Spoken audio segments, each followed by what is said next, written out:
Guys, আসসালামু আলাইকুম। বাহিরে বের হয়ে পেঁপে গাছের ভিতর চোখ গেল। এই দেখেন, খুব খুব সুন্দর গাছে ছোট ছোট পেঁপে ধরছে। পেঁপে গাছটা আমার আম্মুর অনেক শখ করে দুইটা গাছ লাগিয়েছে। একটা গাছে ছোট ছোট পেঁপে ধরেছে। দরজার এ পাশে একটা, আরেক পাশে আরেকটা। এই যে আরেকটা, ওইটা একটু বড় হয়েছে, দুইটা একসাথে লাগিয়েছে।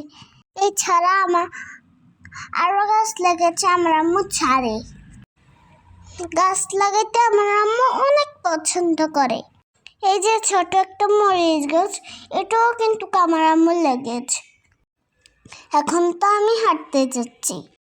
আজকে কিন্তু বিকালবেলা হাঁটার উদ্দেশ্যে বের হয়েছি।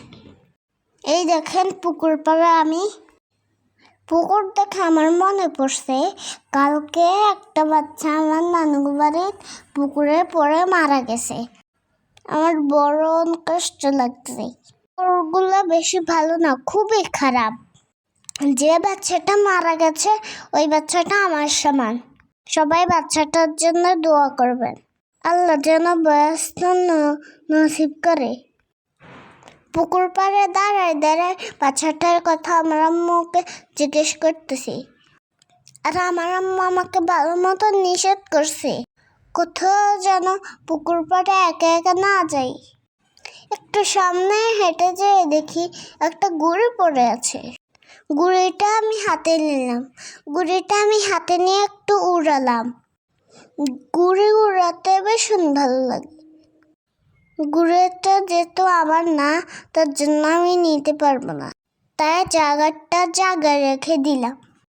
এই যে হাঁটতে বের হইলে ওই বর্ডারটা বের হয়। বের হয়ে আমি একটু ঘুরতেছি, মনে হয় আমি স্বাধীন।